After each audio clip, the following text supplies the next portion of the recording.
नमस्कार साथियों, स्वागत है आप सभी का द स्टडी अड्डा पर। आज हम बात करेंगे मुख्यमंत्री शिक्षक कैशलेस चिकित्सा योजना में आवेदन कैसे करना है शिक्षकों को, शिक्षा मित्रों को, अनुचर को, रसोइया आदि को। तो इसके लिए आपको सबसे पहले cmtcts.upsdc.gov.in इस वेबसाइट पर आ जाना है और क्लिक करेंगे। ये लिंक दिया है अप्लाई फॉर शिक्षक कैशलेस चिकित्सा कार्ड। तो इस लिंक पर आप क्लिक करेंगे तो आप नेक्स्ट पेज पर पहुंच जाएंगे और अपना मोबाइल नंबर एंटर करना है। जो मोबाइल नंबर आपके आधार से लिंक हो उसी को आप एंटर करें और उस पर आपका एक ओटीपी आ जाएगा। जब कैप्चा भर के आप इसको जनरेट ओटीपी पर क्लिक करेंगे तो उसको एक ओटीपी आपको प्राप्त होगा। उस ओटीपी को भर करके सबमिट करेंगे और अब आप एप्लीकेशन के पेज पर आ जाएंगे। यहाँ पर आपको सबसे पहले अपनी ऑफिस डिटेल्स भरनी है, जिसमें कि आपको संबंधित शिक्षा विभाग या परिषद के ऑप्शन में बेसिक शिक्षा परिषद उत्तर प्रदेश को सेलेक्ट करना है। उसके बाद डिपार्टमेंट नेम एजुकेशन हो जाएगा। आच्छित कार्मिक की श्रेणी चुननी है कि आप क्या हैं, शिक्षक हैं, शिक्षा मित्र हैं, रसोइया हैं, अनुदेशक हैं, आप बेसिक शिक्षा परिषद में हैं या कस्तूरबा गांधी बालिका विद्यालय में हैं। इस तरह के ऑप्शन में से अपना एक ऑप्शन चुन लेंगे जिस भी पद पर आप हैं। उसके बाद स्कूल डिस्ट्रिक्ट में अपना डिस्ट्रिक्ट चुन लेंगे, जैसे यहाँ पर मैंने डिस्ट्रिक्ट चुना है। इसी तरह से फिर शिक्षा क्षेत्र में आपको अपना ब्लॉक या टाउन चुनना है तो ब्लॉक चुन लेंगे।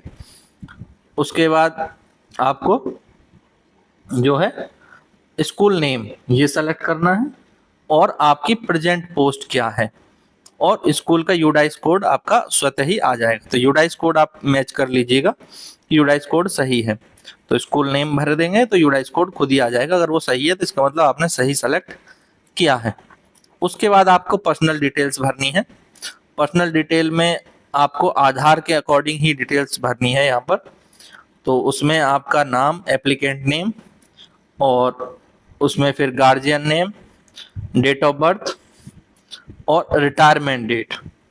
तो रिटायरमेंट डेट में ये ध्यान रखेंगे जो स्थायी शिक्षक हैं तो वो अपनी मानव संपदा के अनुसार रिटायरमेंट डेट भरेंगे, और जो रसोइया, शिक्षा मित्र और कांटेक्ट के टीचर हैं वो सत्र की अंतिम तारीख, जैसे अगर बेसिक शिक्षा परिषद के लिए बात करें तो 2026-27 के सत्र की अंतिम तारीख हो जाएगी 31 मार्च 2027, तो वही रिटायरमेंट डेट मानी जाएगी। तो इस तरह से इन्हें ये रिटायरमेंट डेट चुननी होगी, सत्र की अंतिम तारीख। बाकी जो स्थायी शिक्षक हैं उनका रिटायरमेंट जब है वो उस डेट को चुन लेंगे। आगे आपको इसमें मोबाइल नंबर, अपना ईमेल आईडी भरनी है और आधार नंबर भरना है। आधार नंबर और आधार एड्रेस में आपका क्या डिस्ट्रिक्ट है, यानी जो आधार में आपका डिस्ट्रिक्ट है, आपका जो मूल निवास एड्रेस जो है उस अकॉर्डिंग वहां से भर देंगे आधार में जो डिस्ट्रिक्ट आपका है। और आधार में जैसे एज इट इज एड्रेस लिखा हुआ है वैसा ही एड्रेस यहाँ पर भर देंगे। उसके बाद एक 20 केबी तक की फोटो अपलोड होगी, उस फोटो को अपलोड करना है। उसके बाद नीचे डिक्लेरेशन दिया है, यहाँ पर बॉक्स 1 और बॉक्स 2 को टिक कर देंगे और कैप्चा भर के सेव एंड नेक्स्ट पर क्लिक कर देंगे। तो आपका जो आवेदन है वो आ जाएगा, प्रीव्यू हो जाएगा उसका। तो आपके सामने आवेदन का प्रीव्यू आ जाएगा। अपने आवेदन को अच्छे से ठीक से चेक कर लें, सारी जानकारी ठीक है नहीं ठीक है। कोई भी अगर समस्या लगती है तो आप नीचे एडिट एप्लीकेशन का एक बटन दिया हुआ है उस पर क्लिक करेंगे अगर कोई भी कमी है। और अगर कोई कमी नहीं है तो आप जो है अब यहाँ पर सेलेक्ट करेंगे डिपेंडेंट का ऑप्शन कि आपको डिपेंडेंट ऐड करने हैं या नहीं करने हैं। अगर डिपेंडेंट ऐड करने हैं तो यस पे क्लिक करके उसको सेव कर देंगे और ये अगले पेज पर पहुंच जाएगा जहां पर आप डिपेंडेंट ऐड कर सकते हैं। बट अगर डिपेंडेंट ऐड नहीं करना है तो आप नो का ऑप्शन सेलेक्ट करें और उसके बाद सेव करें। तो जिन्हें डिपेंडेंट ऐड करना है, जैसे मुझे करना है, तो मैंने यस किया और उसके बाद सेव किया। अब आगे ऐड डिपेंडेंट का ऑप्शन आ जाएगा, तो उसमें आप डिपेंडेंट का नाम, फिर फादर या स्पाउस नेम वो भरेंगे, उनका जेंडर, उनके आधार के अकॉर्डिंग ही सारी डिटेल आपको भरनी है, date of birth, marital status, उनका आधार नंबर डिपेंडेंट का, और अगर हैंडीकैप है तो यस या नो जो भी है तो यस और नहीं है तो नो। एम्प्लॉय के साथ डिपेंडेंट का क्या रिलेशन है कि वो एम्प्लॉय के पिता हैं, माता हैं, बहन है, भाई है, बेटा है, बेटी है, इस तरह से भरते हैं। किस किस को आप डिपेंडेंट बना सकते हैं ये बहुत इंपॉर्टेंट है। डिपेंडेंट हो सकते हैं बेरोजगार माता पिता, या वो जिनकी 3500 प्रति माह से कम आय है वो माता पिता, वो डिपेंडेंट हो सकते हैं। आपका कोई पुत्र है जो 25 वर्ष से कम आयु का है, वो डिपेंडेंट हो सकता है अगर उसकी कोई नौकरी नहीं है तो। और पुत्री विवाह तक डिपेंडेंट हो सकती है जब तक उसकी शादी ना हो जाए या किसी सरकारी सेवा में या किसी रोजगार में ना आ जाए तब तक।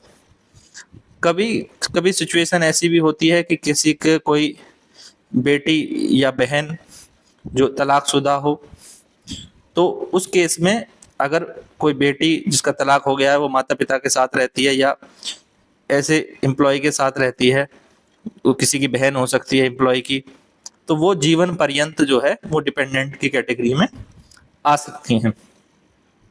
तो ये आप इसमें भर सकते हैं। अगर कोई आपका भाई है जो 25 वर्ष से कम आयु का है तो उसको भी आप डिपेंडेंट बना सकते हैं। तो किस किस को आप डिपेंडेंट बना सकते हैं ये आपको क्लियर हो गया होगा। तो डिपेंडेंट आप सेलेक्ट कर लेंगे। अगर डिसेबिलिटी है तो डिसेबिलिटी सर्टिफिकेट आपको लगाना होगा, अगर हैंडीकैप है तो डिसेबिलिटी सर्टिफिकेट अपलोड करना होगा। इनकम में मैंने पहले ही बताया कि इनकम जो है वो 3500 प्रति माह से कम होनी चाहिए डिपेंडेंट की, अगर वो एम्प्लॉयड है। अनएम्प्लॉयड है तो जीरो हो जाएगी, और अगर एम्प्लॉयड है तो 3500 प्रति माह से कम होना चाहिए, तभी आप उसको डिपेंडेंट में ऐड कर सकते हैं। उसके बाद जो भी डिपेंडेंट जिसको आप ऐड कर रहे हैं उनके एक पिक्चर अपलोड करेंगे 20 KB से कम में, तो पिक्चर अपलोड हो जाएगी। उसके बाद डिक्लेरेशन को टिक कर देंगे और नेक्स्ट पर क्लिक करेंगे। इससे आपके द्वारा जो डिपेंडेंट ऐड करना था वो ऐड हो जाएगा। आपका जो आवेदन है ये आपके द्वारा जो भरा गया है वो BSA लेवल पर चला जाएगा, और वहां से जब स्वीकृत हो जाएगा तो आप उसको स्वीकृत होने के बाद अपना कार्ड डाउनलोड कर पाएंगे। तो नेक्स्ट वीडियो में मैं बताऊंगा कि जो है आपको मुख्यमंत्री शिक्षक चिकित्सा कार्ड को कैसे डाउनलोड करना है। Thank you, thanks for watching.